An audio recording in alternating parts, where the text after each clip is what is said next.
Okay, so hello everyone. My name is Ryan Smornberg for Evytal Sports Management.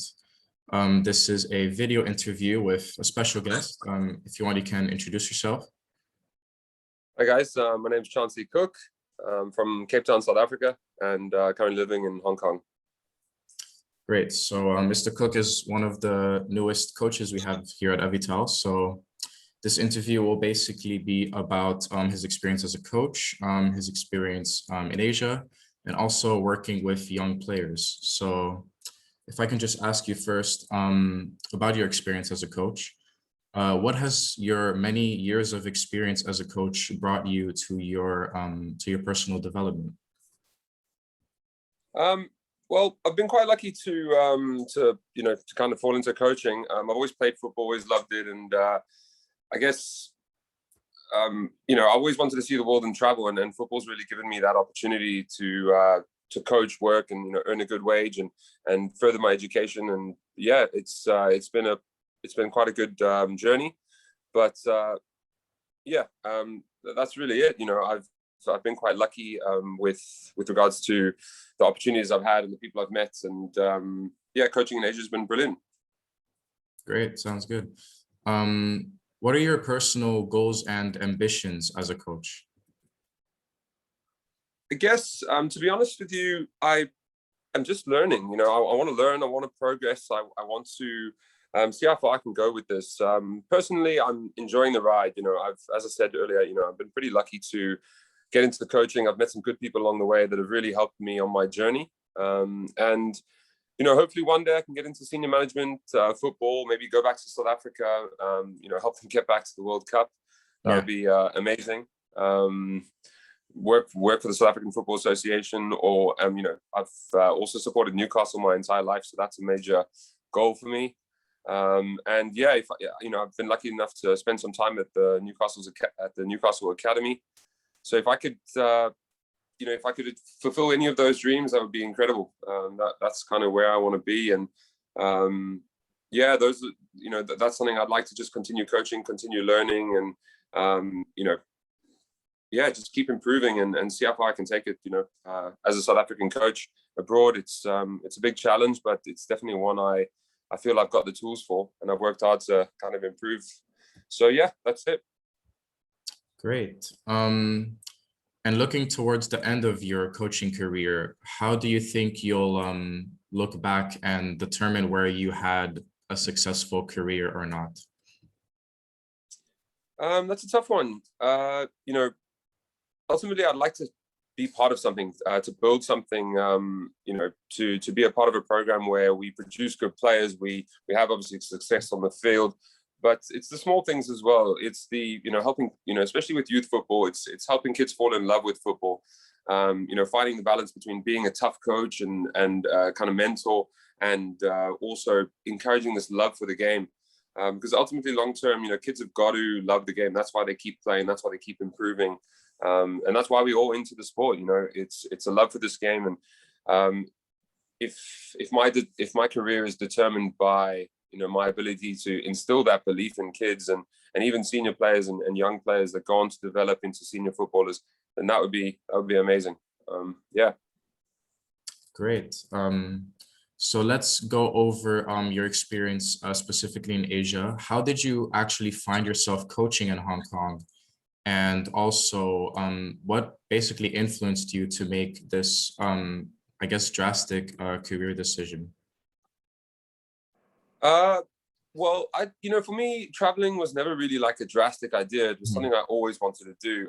From a young age, I really just wanted to travel. I didn't know how I was going to make that happen, but I always wanted to travel. So no, it wasn't drastic for me. I found myself in Asia. A buddy of mine, a friend of my best mate Jono, and I, when we finished university, we decided, right, we're gonna go and travel. We first went to China. We lived right on the northern border, in a little city called Daqing, which was quite an experience. We did about 8 months there. Got homesick, ended up back at home after a little holiday in Southeast Asia. Then I wanted to go back, but I wanted something different. So I had a Taiwanese friend as a kid, and he told me all about Taiwan. And yeah, I ended up making a move, finding a job in Taiwan, getting a job there, getting a visa, getting a working visa, moving to Taiwan, and playing football there. We played socially, and and in the leagues there. And I actually ended up playing against the guy, an English guy who had a little soccer school, and he asked me one day to come down and to coach on a Saturday morning. And that's how I got into it. That was my first day. And I remember to the day, I went down on a Saturday morning, and I did a session. It was all new to me. And he said, come back next week. You've got a job. And I was like, wow, and then through, that kept developing. I kind of figured out if I put a bit of work in, I could do it full time. He introduced me to a few guys. I then started studying through the English FA through another guy I met, Alan Walker. He was kind of my coaching mentor. He got me on my first badge, level 1 and level 2 in Kent, in the UK. He then took me to Northern Ireland, and I kind of started studying through UEFA in Northern Ireland, and I got a job in Hong Kong, coaching for a soccer school here. I was initially just a coach, then actually went to Shenzhen first. I worked in China after Taiwan for a little while for a professional club there called Shenzhen Ruby. Then I got a job in Hong Kong, and I've been here for 7 years since. And I started as just a coach. I was promoted to become the head coach and the kind of curriculum development technical director. And I've been here for 7 years. I've continued my studies through UEFA, getting my UEFA license, continues my studies through the National Academy of Sports Medicine, doing corrective exercise and personal training and performance enhancement. And that's kind of my story so far. I've had lots of opportunities to go to Europe and coach. We've taken teams from Asia to go to Europe.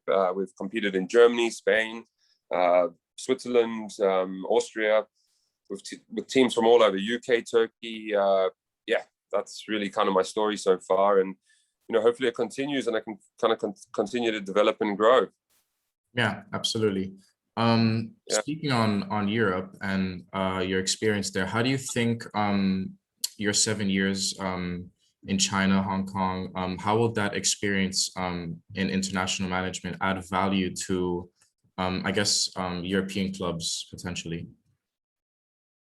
I always I say we've taken teams over from Hong Kong. We've taken teams over to Europe, and we've competed against some of the biggest clubs, in Europe. And I think football is always a universal thing. We all coach the same game. But I feel, what I could perhaps bring, I'm from Cape Town, South Africa.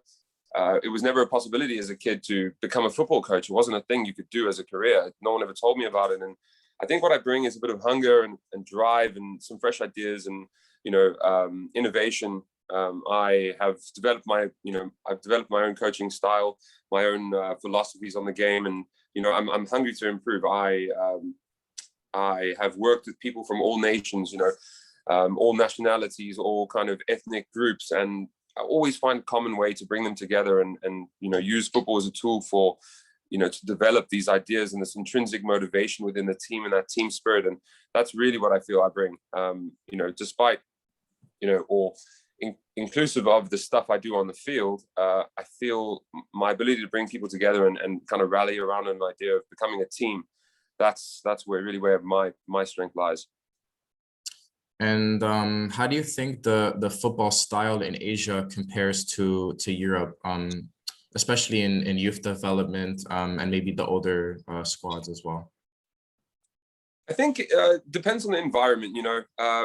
Obviously Asian football is maybe not as developed as European football in certain ways, but we've created quite a good program here where we're competitive. We're super competitive. We've gone to, Red Bull Salzburg. We played Barcelona. We lost to Barcelona, obviously. It was 4-0 in a U12 game, but it was an amazing experience. We've played Man City and Crystal Palace, Borussia Dortmund, and we've competed and beaten a lot of them. So I think if you can create the environment, it doesn't matter where you are. I really, we've been super competitive. We've surprised a lot of clubs, a lot of people, a lot of coaches. And I think if you can develop the environment and instill these kind of beliefs that I was talking about earlier into your players, it doesn't matter where you're from or, whether Asia versus Europe.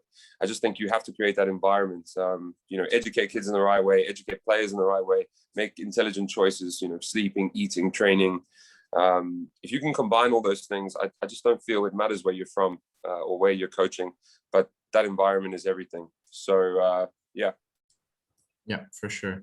As far as your experience coaching these young players, what is it like to actually coach them, especially when they're looking to be obviously professional footballers one day?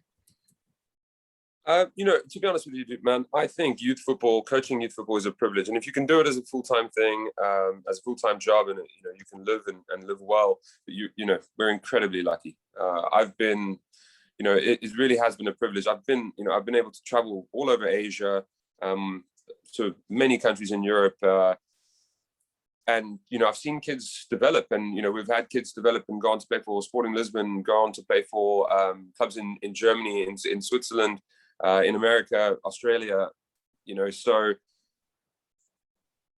but that was all pre-COVID, obviously, and we're hoping that will kick off again. But I just think it's a privilege being a coach, man. A youth coach, developing young players and young minds, and kind of educating them to be intelligent, hardworking, honest individuals. And if you can be that mentor to someone, I think it's a privilege, man.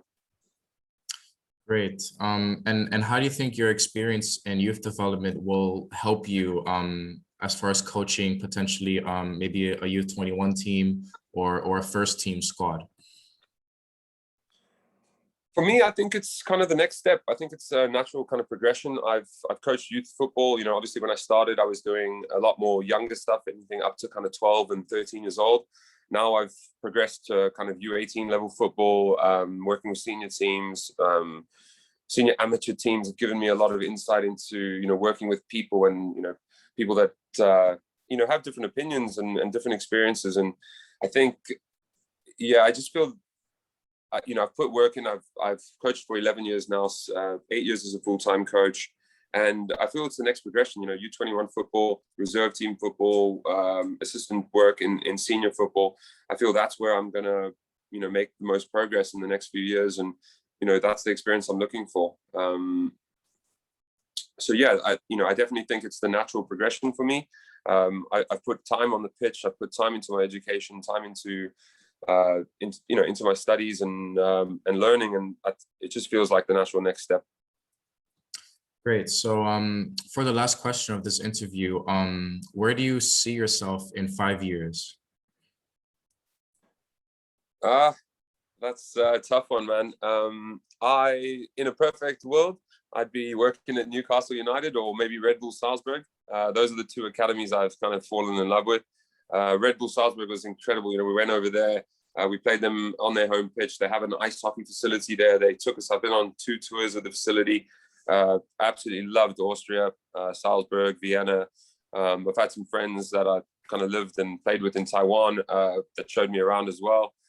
Then, I was lucky enough to go up to Newcastle, the club I've supported my entire life. And, I spent a few days there working with the U18s and the U23s, just kind of picking up cones and, just assistant work. And it was incredible. So if in 5 years' time I could be somewhere near there, I'd be happy with that.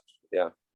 Great. So that was basically the last question of this video interview. Do you have any last words to say to everyone, or?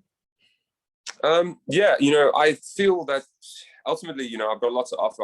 I've worked hard and I'm hungry. I want to improve. I want to add value to any program that I go to.